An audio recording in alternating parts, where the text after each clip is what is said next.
Good morning, learners. My name is Tato Tibile. I am the Provincial Coordinator for Life Orientation in the Free State Department of Education. The purpose of this video is to prepare you for this critical period that you are in now, as it may come with a lot of stress. So the purpose of the video, our topic will be how to overcome exam stress. What is exam stress? It is the feeling of tension and worry that comes with writing examinations.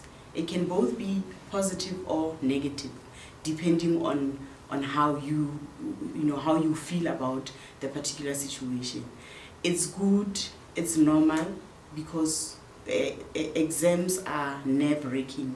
No one is really used to writing examinations. So whenever you are feeling like that, you should know that so is everyone else. You are not the only one feeling that way. What causes it?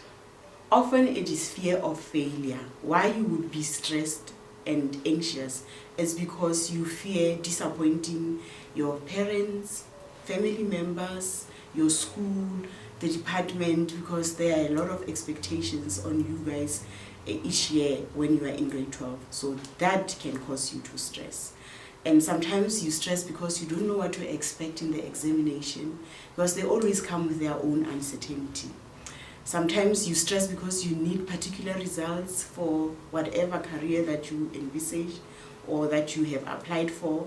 Remember, you might have gotten provisional acceptance. Now you are stressing because you know that you need a certain AP score for that particular course that you want to study for next year. So that can cause you stress. Or you might be experiencing stress in another part of your life, and now this one comes on top of the stress that you already have, which might make things worse, but it is normal. What are the symptoms? Sometimes you might be going through this exam stress, but you're not aware. How do we know that you are experiencing exam stress? You might start feeling moody, you might feel low energy, or you might feel overwhelmed. Sometimes you lose appetite, sometimes you struggle to sleep at night, or even waking up in the morning becomes a hassle. It becomes a mission.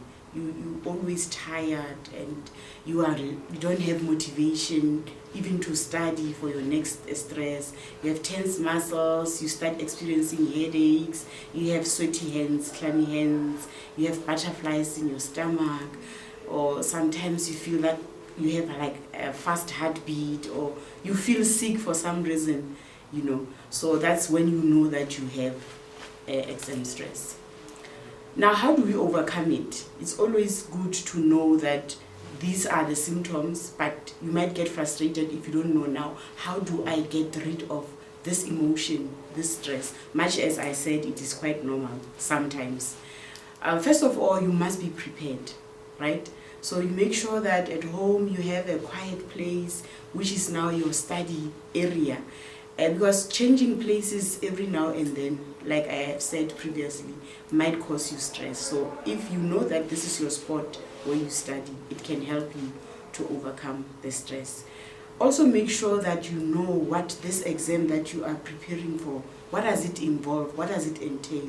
If you are not sure, you ask your teacher so that you know how to prepare for that. The other way is also using past exam papers as you have been using them throughout the year, and also as you were studying for your other assessments before this final exam.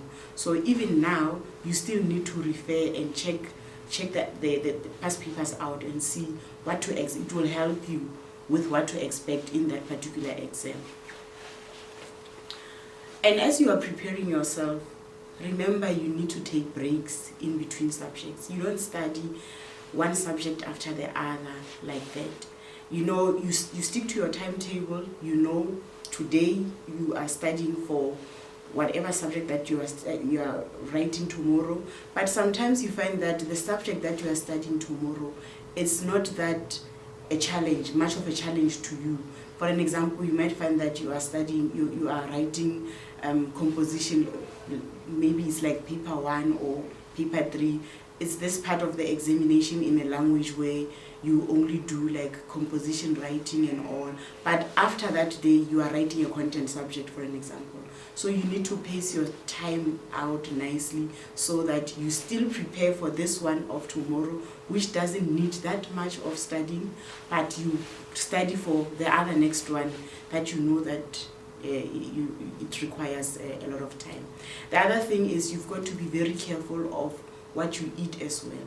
You make sure that you don't eat junk food, you avoid coffee, energy drinks. This is the time where you need to try to eat as healthy as you can, because that also affects the way your body functions as well. That will help you not to get tired. That will help you to focus, because you cannot be eating junk food and then you sit in front of a table and study. You're going to fall asleep. You can't be eating magwenya or acha or slab chips, you know, those fatty foods, and you consuming a lot of Coke, for an example. You are going to feel tired. So if you set like 2 hours aside for a particular subject, you might find that you will even fall asleep without even finishing what you were supposed to do. So make sure that you have your study goals, and you also allow yourself enough time to rest. Right, so avoid time wasters. Social media is the biggest time waster for you guys. Make sure that when you set time aside to study, you also switch off your cell phone, or you switch off your data, or you put it on silent. Because if you don't do that, you might find that the 2 hours that you have set aside for that particular subject, you will be distracted by the messages that are coming from your phone, and you will be tempted to check who's texting, and you will be also tempted to respond. You know, that will waste time. Before you know it, the 2 hours, you might find that you only spent like 20 minutes or 30 minutes, 1 hour, 30 minutes in between, all went down the drain because of social media. So be careful of those time wasters, TV and all. Okay, right, on the exam day, make sure that you prepare everything that you're going to need for that particular exam. You know that you're writing mathematics, for an example, you know you're going to need a calculator. Make sure that the night before you put aside all these things that you'll be needing. Calculator, pencil, ruler, whatever that you know that is required for that subject, right? That is on the day. Eat a very light breakfast, because like I said, if you eat heavy food, you might feel tired and it might distract your focus as well. Another thing, make sure that you arrive on time at the venue. Often this is what causes you to stress. If you are late, you are already panicking, you feel like people have already started, you know, and you don't have enough time. Your mind is already distracted. So make sure that you arrive on time. And the other thing, guys, stay away from people who are making unhelpful remarks. You find that it's almost 9 o'clock, you're about to start. There are those people who, they know, some of them, they know that they are not that well prepared. Now they are trying to distract everyone else, you know. They would say things, they might say things that will stress you, you know, and just avoid those type of people. And make sure that you visit the bathroom well in advance before you go into the exam venue, because you don't want to be distracted by being pressed so that you ask to go to the bathroom. Just make sure that you go before the time. And sometimes you find that you've done all these things, but you are still overwhelmed and anxious. It's normal. You just need to relax. Like I said earlier on, remember, you are not the only one feeling that way. It might be that other people are not showing it, but you are not the only one. So when you feel that much overwhelmed, just take time and breathe in to a count of 3. You breathe in and then you count 1, 2, 3, and you breathe out and then you count 1, 2, 3, and then it will help you to relax a bit. Now, you are in the exam room, the question paper is in front of you. What next? What do you do now? Remember, you have 10 minutes that you have been given. It is your right, to go over the paper, to read the paper. Make sure that you remind the invigilator in case the invigilator forgets. It might happen, you'll never know. But if it happens that you see that you are not being given 10 minutes, before you start writing to go over the paper. Just kindly, so politely remind the invigilator to allow you that time. And that means you must be on time for you to be able to enjoy this ride. Otherwise, if you are late, you cannot now come and claim this right to say you need 10 minutes. It is only when you have arrived on time. Now you read through your paper carefully, make sure that you look at the cover page, the name of the subject that you are writing, mark allocation, what paper is it paper 1 or what, because it might happen that sometimes the invigilator might make a mistake and give you the wrong paper. That is why this time, the 10 minutes is quite very, very important for you to go over and make sure that you have the right paper. Check the mark allocation, the duration, how many pages. Often the question paper in front will say the paper consists of so many pages, maybe 25 pages. Go through and make sure that do you have the 25 pages. It might happen that your paper was a mistake, maybe it doesn't have all the pages. Now this time is the time when you can make the invigilator aware and they will give you another paper, the correct paper. Then you also go through, as you start, you go through, you underline your keywords, you check the questions, which ones are easy and all, so that you pace yourself, to check for each and every question, how much time do I, because you went through all the questions, you are aware which ones might be challenging, that will need more time. You've already spotted the easy ones, that you can see that these ones are easy. Now you go and start with those ones, but remember numbering the questions exactly as they are in the question paper. Although you have discovered that question that and that are the easiest, I can start with them and get them out of the way so that I have enough time on those challenging ones. Just make sure that you number them correctly. Now, common mistakes that you normally make, when you write exam papers, you don't read the questions carefully. Make sure that you read the questions carefully. What does the question want? So that you are sure as to what is it that you are expected to respond to. Number 2, also check the mark allocation, so that you know the depth of the responses that you have to provide, or how much to write, or how many responses you must give. That is quite critical. Follow instructions. If you are asked to choose, make sure that you choose one question instead of writing all the questions, because the others will be disregarded and you shall have wasted your time unnecessarily so. So planning your time as to how you are going to go about the question paper is quite important.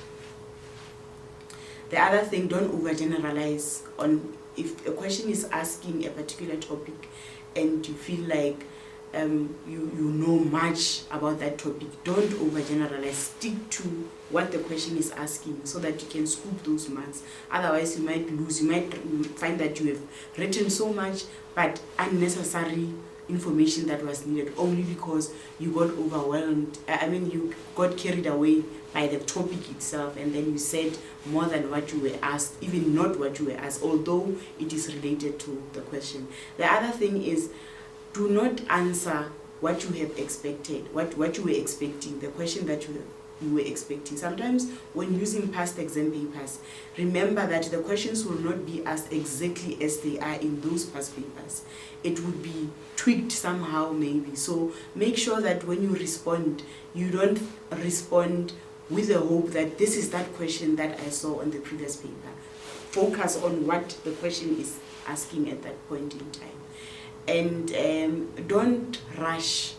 Bad handwriting is also a problem, because remember, your papers are going to be marked at the exam centers, not by your teachers who know your own handwriting. So that also is a mistake that you often make.